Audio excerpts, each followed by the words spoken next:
Welcome in, everybody. I am Greg Ducharme, and this is Greg Ducharme Golf. And this week, we're getting you ready for the Travelers Championship, which is like a major to me. I'm from here in Connecticut. In fact, this Monday, I was up at TPC River Highlands doing our radio show from up there, which was a great time. I've played this golf course, TPC River Highlands, many times. This is one of my favorite events on the PGA Tour. And this year, we have a fantastic field. So I want to take some time today to get you ready for all the things you need to know ahead of the Travelers Championship taking place at TPC River Highlands. It is a signature event, 72 players in this field, and they are some pretty good ones. You got Scotty Scheffler playing and a number of other top players who you saw last week at the U.S. Open, including Wyndham Clark. Big congratulations to Wyndham Clark on all he overcome on his way to winning the U.S. Open as well. So what we're going to talk about today, we'll talk about some of the key facts about TPC River Highlands. We'll talk about some of the winning trends that we see. And I kind of want to take you through the way that I go through a tournament like this to try to handicap the field, to try to figure out who's going to play the best, to try to identify some of the players you may not be thinking about and identifying them and their chances for success at a golf course like this. So I do this every single week, and I've just started doing it. I appreciate all of you who have subscribed already. If you haven't and you want more preview content like this, make sure you hit that subscribe button. It really helps me out, and I want to keep doing this because, hey, I find it really fun. I do the research anyway, and I want to share it with you here on YouTube. So let's first start with some of the facts about TPC River Highlands. It's a par 70, 6,844 yards, which is the shortest golf course on the PGA Tour. The greens are bent and POA. They usually roll beautifully. They're about 5,000 square feet, which is tied for the third smallest on the PGA Tour most years. I think that's going to be the case this year as well, though the season isn't done. The rough is a Kentucky bluegrass and fescue mix. It's cut to about 4 inches. There are some areas on this golf course that are fescue, like you saw at Shinnecock Hills last week, although it's a little bit thicker. Quite frankly, it's not very playable. I don't recommend hitting it in there. But since the Travelers switched over to a signature event, they did some work on the golf course. They narrowed some fairways and spots. They definitely brought more of that fescue into play. And you'll notice it on some of the holes on the front nine, which are holes like number 6, which is the par 5, number 7, which is a short par 4. The fescue on that hole really cuts in on the left side. There's only a couple of paces of primary rough before you get into fescue and some moguls. So they've definitely upped the challenge when it comes to this golf course. What they haven't changed is the finish, and this is one of the more exciting, I would say, back nines on the PGA Tour in the professional game. It's probably not a bucket list golf course for you, but it is one of the more fun 9-hole stretches that I've ever seen, and it's highlighted by the last 4 holes. Again, I personally, having played the golf course a number of times, I think 10 is great. I think 11 is great. 12 is a fun hole. 13 is a hole Keegan Bradley has mentioned as one of the harder par 5s. That tee shot is one of those shots that he's thinking about coming into the Travelers because it is so demanding. But really, the theme of the golf course is in these last 4 holes. 15 is a really short, drivable par 4. It's only in the neighborhood of 285 yards. Everybody in the field can reach it, and you won't see very many drivers. Players will be reaching this hole with 3 woods. Sometimes you might even see long irons to try to get the ball up around the front edge of the green. 16 is a par 3 over water that it can be a pivotal hole. There's a little false front, and when that wind is swirling, it sits down in a little bowl, so it can be very difficult to predict the wind. 17 is a shorter par 4 with water up the entire left side that comes into play on your tee shot, the entire left side of your tee shot, and then when you approach the green, you hit over water all the way. So there can be big swings on both 15, 16, and 17 because you have water and you have the capability of making birdie on all of those holes. And 18 is just a wonderful amphitheater. It's a tee shot with a big hill on the right side and some bunkers on the left side. Once you hit that fairway, it's a wedge opportunity into the green, which is an angled green. There's two bunkers that guard the front. One of them, I guess it's one big bunker that guards the front. That's the bunker Jordan Spieth holed out on a number of years ago. So now I want to take a look at some of these past winners and highlight one area of this golf course that's extremely important. So when you take a look at this, you'll notice a few things. Keegan Bradley won in 2025 at 15 under par. I'm going to get to the stats on the right side here in just a minute. Scottie Scheffler won in 2024 at 22 under par. Keegan won in 23 at 23 under par. Xander won in 22 at 19 under, and Harris English won in 21 at 13 under. So the first thing to notice is these winning scores. They vary. There's 10-stroke difference between the lowest winning score in 2023 and the highest winning score in 2021. 10 strokes, that's a lot. Where does that come from? Well, it comes from the conditions of the weather. When it is windy, this golf course can get very tricky, and it can make it a lot harder to make birdies. The defense is in the greens, but when all of a sudden you add an element of wind, it becomes much more challenging tee to green. And when you get calm conditions, they'll light it up. They'll make birdies all over the place, and you'll see a winning score in the low to even mid-20s, like you saw in 2023. So I would generally classify this as although it's weather dependent, I would classify it as a birdie competition. And that's why I focused on these two areas here, strokes gain approach and strokes gain putt-in. This is the performance of these last 5 winners in the week of their win.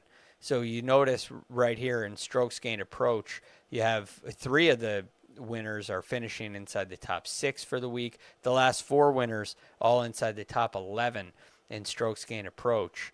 And 4 out of the last 5 winners have finished 17th or better in proximity to the hole. So when you get those short irons in your hand, and they are mostly short irons. I mean, about 70% of the approach shots come from inside of 170 yards. And then also always important in Birdie Fest, and especially important here at TPC River Highlands, is the putt-in. And the last 5 winners all finished 18th or better in strokes gained putt-in. So again, it's a very important category. Now I want to take you through my process in going through and handicapping an event. I want to show you how I went through picking out some of the players that I like here at the Travelers Championship this week. One of the best places to start. Some weeks this doesn't carry much weight, but this week at TPC River Highlands, I think it does carry some weight, especially considering the last couple of years it's been a signature event and you've seen a limited field. So I like to look at course history first. It at least gives you a starting point, puts some names in your head. So take a look at these. These are the players with the 10. These players are the top 10 as far as strokes gained per round here at River Highlands since 2020. The only caveat is you have to have made at least 2 starts to qualify. So Brian Harmon leads the way at 2 strokes per round. It was surprising to me to see that. Scottie Scheffler, who's won here, 1.95. He's actually in a tie for second with Patrick Cantlay, who's gaining 1.95 strokes per round as well. Keegan Bradley is 4th, but he has 2 wins in the last 6 years. So it was kind of surprising to see Keegan as low as 4th with 2 wins. That's uncharacteristic. So he's kind of been a little bit boom or bust here. Xander Schauffele is in 5th. He also has a win. So, it's been a little boom or bust for Xander Schauffele as well. Justin Thomas, name you're going to want to remember. He's 6th on this list, 1.40 strokes per round. Victor Hovland has played some really good golf here at River Highlands. Tommy Fleetwood lost in that heartbreaking playoff last year to Keegan Bradley. He's here at 8th in the course history list. Russell Henley 1.17. He finished tied third last year, and Hideki Matsuyama gaining 1.02 strokes per round rounds out the top 10 when it comes to course history. Now, that's an important starting place because, like I said, it puts some names in your mind. And what I like to do after seeing that list is go and look at how these guys have been playing. Have their games really lived up to the expectations, and are they legitimate contenders this week? Is this a place they've played well in the past because they were playing really well, or is this a place that they play well because the golf course agrees with them? Is it some kind of combination of both? So now from here, I want to take a look at some more specific stats. I mentioned before, this is a golf course that can create a ton of birdies depending on the conditions. But if you take a look at the recent winners here and how they've performed, they have made all of them, regardless of the winning score, have made a lot of birdies. They've all made at least 18 birdies during the tournament, which is a pretty high clip. That's over 4 birdies per round, which is a very high number. In fact, 5 out of the last 6 winners have made at least 22 birdies. It was just Harris English back in 2021. Remember, that winning score was 13 under. He made 18 birdies. Everybody else in the last 6 years has made 22 or more. So birdies are very important, and I weigh birdie average pretty heavily here. So looking at the best players at making birdies in this field in 2026, here are your top 10 players. Scotty Scheffler, Minwoo Lee, Jacob Bridgman, Akshay Bhatia, Colin Morikawa, Matt Fitzpatrick, Robert McIntyre, Ludwig Oberg, Harris English, Cameron Young. Scotty Scheffler jumps off the page to me, although I knew he would be on this list. He leads the tour in driving distance. He's also second in course history here at TPC River Highlands, so not surprising, but now we see him on this list twice. We also see Harris English now making his second appearance. So the next one that I want to take a look at is putting. Again, remember the putting here at TPC River Highlands is very important. The last 5 winners have all finished the week inside the top 18 in strokes gained putting. So we want to know who the good putters are as a starting point. And then we're going to take a look at the guys who are putting really well recently, separately. So best in strokes gained putting in this field. Here are your top 10. Jacob Bridgman. It's the second time his name has popped up. Jake Knapp, Robert McIntyre. Second time his name has popped up. Akshay Bhatia, second time for him. Harris English, third time for him. Sam Burns, Ricky Fowler, Scotty Scheffler. He's been on all of our graphics so far. Russell Henley. It's the second time he's shown up. And Alex Noren. Okay, so we're starting to get a little bit of an idea of who the good birdie makers are, who the good putters are, and there's clearly a correlation between those statistics and players who have played well here at TPC River Highlands.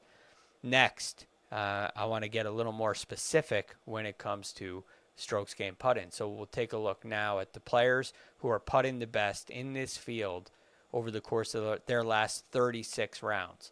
Now, that's about their last 9 tournaments. So it's a pretty substantial amount. It varies for player to player. The number's not going to change a whole lot for Scotty Scheffler. It's almost his entire season, but not quite. But it's a big enough sample size to give you a good idea. It's a small enough sample size to give you an idea of how they've done recently. Then, once we get an idea of where certain players stand, if there's a couple of names that you have circled, we can go look really detailed at like how they played in their last 3 starts. We can do things like that as well. But looking at the best strokes gained putting in this field for the last 36 rounds, you have Eric Cole, Harris English. He's been on every graphic so far. Maverick McNeely, Sam Burns, Akshay Bhatia, Jake Knapp, Wyndham Clark, just won the U.S. Open, Michael Kim, Alex Noren, and Gary Woodland. Gary Woodland, very interesting name to me, especially to see him on a list for strokes gained putting. That's a good sign. So looking at this right now, at this list, Harris English has caught my attention. Eric Cole has caught my attention as well. We'll come back to both of them in a moment. Now, the other really important aspect on a golf course like this is how you're performing with your iron play. Again, anytime that we look at Birdie Fest, there's going to be a couple weeks in a row here on the PGA Tour where we're looking at Birdie Fest. These are going to be the two areas we look at: strokes gain approach, strokes gain putt in.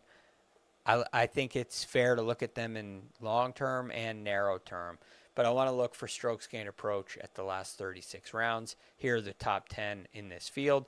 JJ Spawn, first time we've seen him. Alex Fitzpatrick, Colin Morikawa, Matt Fitzpatrick, Scotty Scheffler. No surprise, he's showing up again.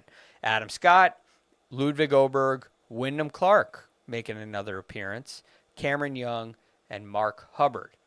Very interesting group that we have there. So I'm now at a point where there's a couple of names that really stand out to me, and one of them is without question Harris English, and I think we have to take a look at Harris English and have to consider him this week. So recently, Harris English missed the cut at the U.S. Open. He finished tied 17th at Muirfield Village, tied 18th at Aronimink, tied 24th at Quail Hollow. So his last four events have been pretty good, with the exception of the U.S. Open. Look, on a golf course like that, I have a hard time holding that against him. How has he done it? He's the kind of player that makes you a little uncomfortable because he's not very good tee to green. In fact, he has lost strokes approaching the green in every event except for one.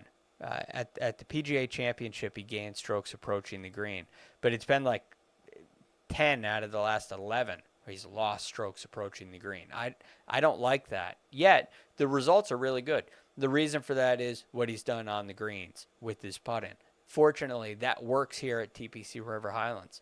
So I think Harris English is somebody you really need to consider. Next on the list, we go. Now I'm going to kind of work my way from the top down, kind of in the odds. So some of the favorites, of course, Scotty Scheffler is a guy that you got to have on your list. I don't feel the need to go too in depth here, but I'm a huge fan of what Scotty Scheffler has going on. Last week at the U.S. Open, over the last 3 rounds, his golf swing looked like Scotty Scheffler's golf swing.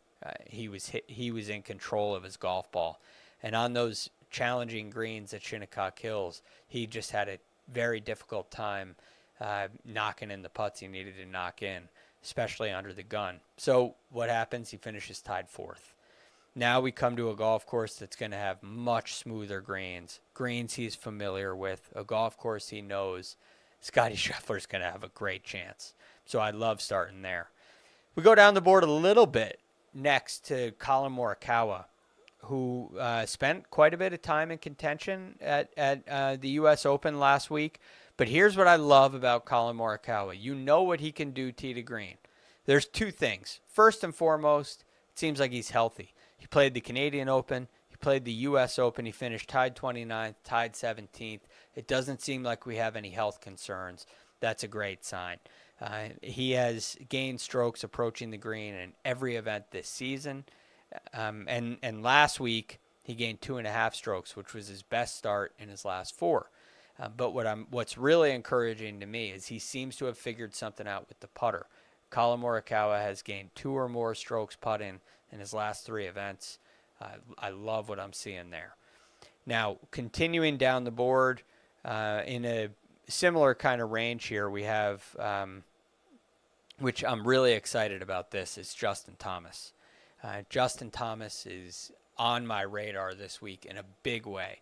And again, he had a very strong putting performance last week at the U.S. Open at Shinnecock Hills. He gained 4.5 strokes, and that makes it 3 out of the last 5 events. Justin Thomas has gained significant strokes, 3 or more on the putting green. That's a great sign.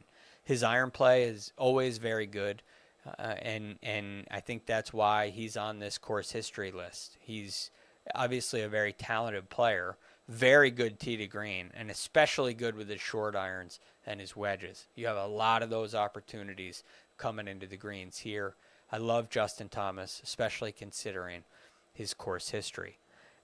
Next, we're going to go down to Brian Harman, who you just can't leave out. He has the best course history of anybody here since 2020 with at least 2 starts. Very surprising. But when you start to look at some of the numbers that Brian Harman has put up, he's putting well. He's putting really well. In 2 of his last 4 events, he's gained over 4 strokes putting. And when it comes to his tee to green play, he gets a little better as his irons get shorter. When he starts hitting short irons into greens, good things happen. With long irons, he's not the longest hitter. So if he's got a lot of long irons in, it's a lot harder for him to make birdies. But this week here at TPC River Highlands, he's going to give himself a lot of wedges. And I think that's why he's performed so well at this venue. So I love Brian Harman here. Again, putting prowess been on display. He's spoken a lot about how good he's feeling about his game. He just hasn't put it all together. That's the kind of thing that happens when somebody's about to win a golf tournament. I don't know that Brian Harman's going to win this week, but you got to throw him in the mix as a very legitimate contender. All right, now there's 2 more players I want to talk to you about, and they may be my favorites in the field. Perhaps a little bit sneaky. You may remember the name Jacob Bridgman. Jacob Bridgman won on the PGA Tour at the Genesis Invitational earlier in the year. That was in late February. It was a long time ago. And at that time, he was playing some really solid golf. Since he's tapered off a little bit, the run that he started the season with was excellent, the best golf of his career. It's tapered out a little bit. I wouldn't call it bad by any means, but it's definitely leveled out. But what I've noticed over the last 3 or so events is a real improvement in his iron play, which is what he did before winning the Genesis.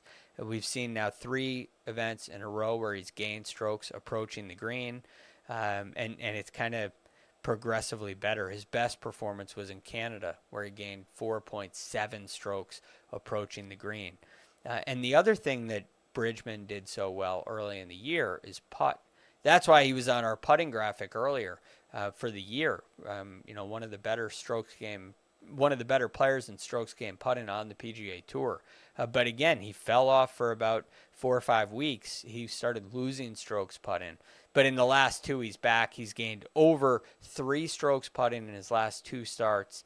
It's led to an 11th place finish, tied 11th at the RBC Canadian Open, tied 39th at Shinnecock Hills. When he comes to a golf course like this, I think it's going to agree with him. Again, really strong short iron player, really strong putter. I love the combination. I love Jacob Bridgman.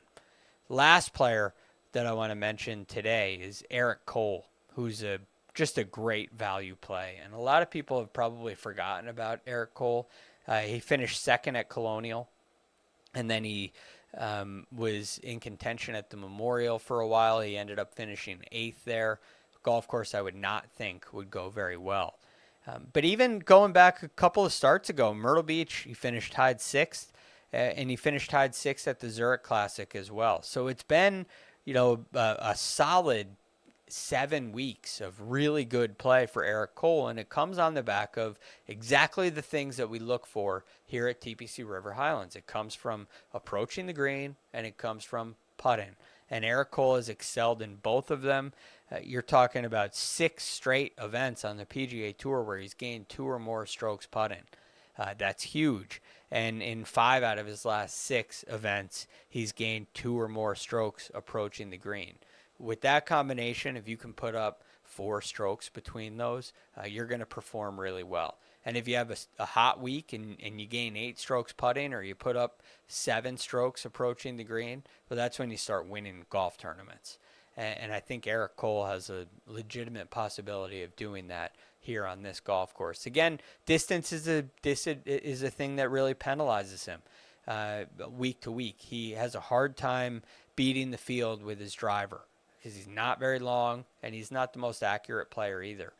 But when you get on the shortest golf course on the PGA Tour, I think for a guy like Eric Cole, a guy like Jacob Bridgman, a guy like Brian Harman, a Russell Henley, Colin Morikawa, all of a sudden the playing field gets leveled for these guys, and their other skills can start to rise to the occasion, and they have a chance to compete because they give themselves short irons here, just like everybody else. So those are some of the players that I have my eye on this week at the Travelers and TPC River Highlands. If you haven't already, give me a follow on Twitter. I'm at the Real GFD. And over there, I put out threads every week that kind of outline all the players that I like. You'll notice in my threads this week some of these players that we mentioned, but I'll give you a couple more as well. I'll keep you updated on what's going on with the weather, what I think the winning score will be. Those will be constant updates over there on my Twitter. For those of you who are new here, thank you. I appreciate you watching. I hope you like what you see and you want to hit that subscribe button. If you do, I greatly appreciate it. It's very helpful. Those of you who are already subscribed, thank you. Appreciate it. I hope you have enjoyed the content so far. So that's all we have for you here on our Travelers Championship edition right here on Greg Ducharme Golf. Thank you so much for watching. We'll talk to you again soon.